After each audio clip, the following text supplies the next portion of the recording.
ఇక సునంద చెప్పినట్టుగా ఫంక్షన్‌కి వెళ్ళాలని రాధ అనుకుంటుంది. విక్రమ్ షర్ట్ మీద ఓ డిజైన్ వేస్తుంటూ ఉంది. విక్రమ్ నల్లపూసల్ని తన మెడలో వేసిన క్షణాల్ని గుర్తు చేసుకుంటూ మురిసిపోతూ ఉంటుంది రాధ. "ఇదంతా ఎందుకు చేస్తున్నావని" విక్రమ్ అంటాడు.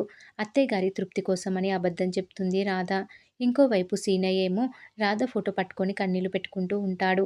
"రాధమ్మ" అని తలుచుకుంటూ, "నువ్వు నీ ఇంట్లోనే నీ కన్న తండ్రి ముందే ఉన్నావు. రామచంద్రం గారికి ఎంత కష్టం వచ్చిందో. నిన్ను గుండెలపై ఎత్తుకొని పెంచానంటూ సీనయ్య బాధపడుతూ ఉంటాడు.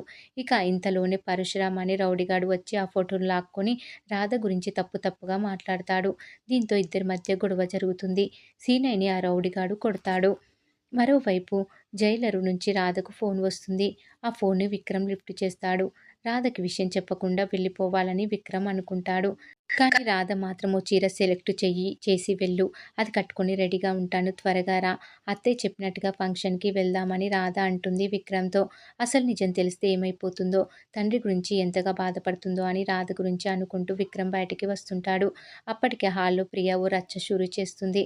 "అసలు నువ్వు మా ఇంటికి ఎందుకు వస్తున్నావు" అని రామలింగం మీద అరిచేస్తుంది. విక్రమ్ ఫ్రెండ్ కదా! వస్తే తప్పేంటి అని నందగోపాల్ ఇలా అందరూ అడుగుతారు. ఇతను విక్రమ్ బావ కోసం కాదు, అనసూయ కోసం వస్తున్నాడని అనుమానం అని ప్రియ అంటుంది. ఇక నిజం ఎక్కడ బయటపడుతుందో అని అనసూయ భయపడుతూ ఉంటుంది. కానీ విక్రమ్ మాత్రం తన ఫ్రెండుని వెనకేసుకొని వస్తుంటాడు. "వాడు తప్పు చేయడు. వాడు నా ఫ్రెండు. వాడి వల్ల ఈ ఇంట్లో ఆడపిల్లలకి ఎలాంటి నష్టం, బాధ ఏర్పడదు" అని ఎంతో నమ్మకంగా చెప్తాడు విక్రమ్. ఆ మాటలకు రామలింగం బాధపడతాడు. ఫ్రెండుని మోసం చేస్తున్నానా అని ఓ చూపు చూస్తాడు. ఇంకోసారి రామలింగంని ఎవరైనా ఏమన్నా అంటే మాత్రం మర్యాదగా ఉండదు అని చెప్పి బయటకు తీసుకొని వెళ్తాడు విక్రమ్. "మనం అర్జెంటుగా సబ్ జైలుకి వెళ్ళాలి. అక్కడ సీనయ్యకు దెబ్బలు తగిలాయంట" అని జరిగిందంతా రామలింగంకి చెప్తాడు విక్రమ్.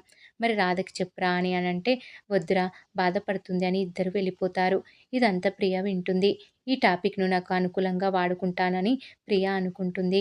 విక్రమ్ వస్తాడని సంబరంగా చీర కట్టుకొని సింగారించుకుంటున్న రాధ వద్దకు వెళ్ళి మంట పెడుతుంది ప్రియ. "మా బావ నీతో రావడం ఇష్టం లేక రామలింగంతో బయటకు వెళ్ళాడు. కావాలంటే ఫోన్ చేయి, లిఫ్ట్ చేయడు" అని అంటుంది ప్రియ. ఆ మాటల్ని రాధ నమ్ముతుంది. రాధ ఫోన్ చేస్తుంటే విక్రమ్ కట్ చేస్తూ ఉంటాడు. "ఏంటి కట్ చేస్తున్నాడా? ఇప్పుడు ఫోన్ కట్ చేశాడు. తర్వాత నిన్ను కట్ చేస్తాడు" అని చెప్తూ నవ్వుకుంటూ వెళ్తుంది ప్రియ. దీంతో రాధ మరింతగా బాధపడుతుంది. మరి ఏం జరగబోతుంది అనేది రాబోయే ఎపిసోడ్‌లో తెలుసుకుందాం.